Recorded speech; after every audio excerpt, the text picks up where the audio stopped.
ఆ రోజు చంద్రబాబు నాయుడు గారు ముందు చూపుతో ఏదైతే పట్టిసీమను ఎత్తిపోతల పథకాన్ని ఏదైతే ఆయన నిర్మాణం చేసి ప్రారంభించారో ఆ పట్టిసీమ ఎత్తిపోతల పథకం మరి రేపు 3వ తేదీ జూలై 3 రేపు ఉదయం 7:27 ఆ పట్టిసీమ ఎత్తిపోతల పథకాన్ని పంప్స్ని ప్రారంభిస్తున్నామని చెప్పి ముందుగా మీ అందరికీ కూడా తెలియజేసుకుంటూ ఉన్నా. అదేవిధంగా ఏదైతే మరి తాడిపూడికి సంబంధించి మరి ఏదైతే అక్కడ 875 క్యూసెక్కుల నీరు పంపించడానికి ఏదైతే వీలు పడుతుందో దాన్ని కూడా రేపు తాడిపూడిని కూడా ఎత్తిపోతను కూడా ప్రారంభిస్తూ ఉన్నాం. అదేవిధంగా ఏదైతే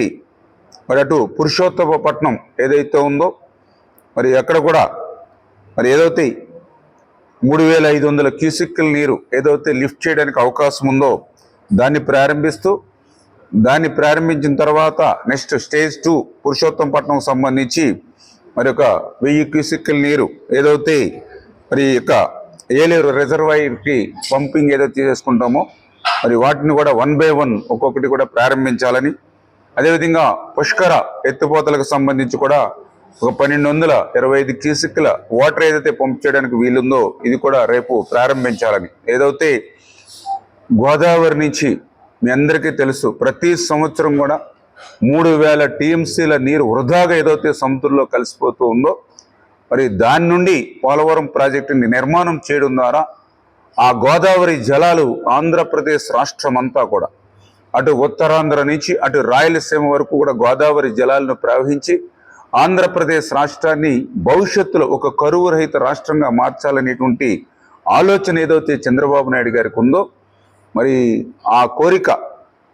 ప్రభుత్వం 2019లో కంటిన్యూ అయ్యి ఉంటే 2020కే మనకి పోలవరం ప్రాజెక్టు పూర్తయి ఉండి ఆ కళ నెరవేరేది. దురదృష్టవశాత్తు 2019లో ప్రభుత్వం మారడంతో జగన్ ఏదైతే ఈ యొక్క పోలవరానికి విధ్వంసంగా మరి మారినటువంటి పరిస్థితుల్లో, పోలవరానికి జగన్ ఒక శాపంగా మారినటువంటి పరిస్థితుల్లో ఏదైతే ఆ రోజు చంద్రబాబు నాయుడు గారు మరి ప్రతిపక్షంగా ఆ రోజు జగన్మోహన్ రెడ్డి ఎన్ని విమర్శలు చేసినా ఆ రోజు ఏదైతే ఈ యొక్క పట్టిసీమను కానీ అటు పురుషోత్తపట్నం కానీ ఏదైతే ఎత్తిపోతలను ఆ రోజు నిర్మాణం చేసి ప్రారంభించారో అవే ఈరోజు అటు డెల్టాకు అదేవిధంగా మరి అటు ఏదైతే పురుషోత్తపట్నం నుంచి మరి అటు ఆయకట్టుకి నీరు అందించడమే కాకుండా ఏలేరు రిజర్వాయర్కి నీరు ఇవ్వడం ద్వారా ఉత్తరాంధ్రకు సైతం విశాఖపట్నం స్టీల్ ప్లాంట్కి కానీ అదేవిధంగా విశాఖపట్నానికి త్రాగునీరు అందించడంలో కానీ ఇంత బహుళార్థకమైనటువంటి మరి ప్రయోజనాలు ఉపయోగాలు కలుగుతూ ఉన్నాయంటే ఆ రోజు చంద్రబాబు నాయుడు గారి యొక్క ముందు చూపు అనే విషయాన్ని కూడా మరి సందర్భంగా తెలియజేసుకుంటూ ఆ రోజు నేను కూడా అసెంబ్లీలో ఉన్నాం 2014-19లో. ఆ రోజు కూడా జగన్మోహన్ రెడ్డి అసెంబ్లీలో మాట్లాడేవాడు పదే అది పట్టిసీమ కాదు అది ఒట్టిసీమ అని. కానీ ఈరోజు ఆ పట్టిసీమే ఈవేళ ఆంధ్రప్రదేశ్ రాష్ట్రానికి పర్టికులర్గా కృష్ణా డెల్టాకు ఒక బంగారు సీమగా ఉన్నటువంటి పరిస్థితి. ఎందుకంటే నేను కూడా ఇందా చూసా ఏదైతే 2015లో దాన్ని ప్రారంభించినప్పుడు మొట్టమొదటిసారిగా 4 టీఎంసీ నీరు ఆ నీరు మనం ప్రారంభించిన రోజున విడుదల చేసుకోవడం ఆ సంవత్సరంలో. 2016లో వచ్చేటప్పటికి 55.7 టీఎంసీ, 2017లో 105.8 టీఎంసీ, 2018లో 96.9 టీఎంసీ. అంటే టోటల్గా ఆ రోజు 2015లో ప్రారంభించిన 18 వరకు చూస్తే ఆ 4 ఇయర్స్లో 305 టీఎంసీల నీరుని ఆ రోజు మన తెలుగుదేశం ప్రభుత్వంలో ఏదైతే కృష్ణా డెల్టాకు పట్టిసీమ ద్వారా మరి షిఫ్ట్ చేయడం జరిగింది. దాని ద్వారా దగ్గర 305 టీఎంసీలు అంటే ఒక్కొక్క టీఎంసీ 10,000 ఎకరాలకి వస్తుంది. ఆ లెక్కను లెక్కేస్తే దగ్గర 30 లక్షల ఎకరాలకు ఆ రోజు మనం 4 సంవత్సరాల్లో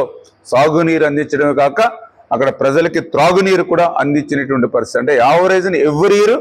చంద్రబాబు నాయుడు గారు ముందు చూపుతో 7 నుంచి 8 లక్షల ఎకరాలకి ప్రతి సంవత్సరం కూడా ఏదైతే కృష్ణా డెల్టాకు స్థిరీకరణ ఇవ్వడమే కాకుండా